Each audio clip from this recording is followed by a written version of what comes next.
এখন এই টবের মধ্যে আঙুর গাছখানা আরও সুন্দরভাবে তরতর করে বাড়বে, আরও মোটা তাগড়া ঝাঁকড়া হবে, ঠিক কিনা বলো? দেখো, দেখেছো? ওই টবের মধ্যেও ঠিকঠাকই ছিল, বেশ সুন্দরভাবে বাড়ছিল দেখো, কিন্তু এটাতে আরও ভালো হবে, ঠিক কিনা বলো বন্ধুরা? আর এদিকে একটু রুদ্রাক্ষ গাছখানাকেও তোমাদের দেখিয়ে দিই, দেখো কত বড় হয়ে গেছে এই গাছখানা, দেখেছো? রুদ্রাক্ষ গাছখানা দেখো বন্ধুরা, কত যে পাতা বেরোচ্ছে, বেরোতেই আছে ডাল পাতা।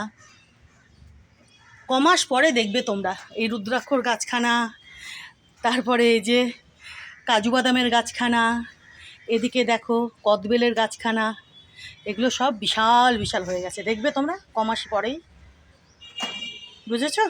শুধু বিশাল বড় হবে না, বিশাল বড় হওয়ার সাথে সাথে মোটা তাগড়া ঝাঁকড়া হয়ে যাবে, দেখবে তোমরা কমাস পরেই। দেখো প্রচণ্ড রোদ উঠেছে, দেখো, দেখেছো? তো তোমাদের একটু দেখিয়ে দিলাম। বড় পাবে তো এই টবখানা, এই গামলাখানা, তো এটাতে আরও সুন্দরভাবে আরও তাগড়া ঝাঁকড়া হয়ে আঙ্গুর গাছখানা বাড়তে পারবে। ইনিও খুব তাড়াতাড়ি আঙ্গুর দিয়ে দেবেন, খুব তাড়াতাড়ি। তো দেখিয়ে দিলাম তোমাদের। আর ওদিকে শিম গাছখানাকে দেখো, দেখেছো?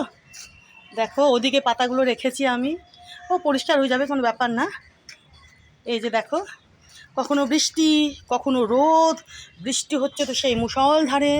তো এই যে দেখো শিম গাছখানাকে দেখেছো? এটাকে মানে ইনি আরও একটু যখন বড় হয়ে যাবেন তখন এনাকে এই সাইডটাতে রেখে দেবো, এই যে এদিকে, বুঝেছো?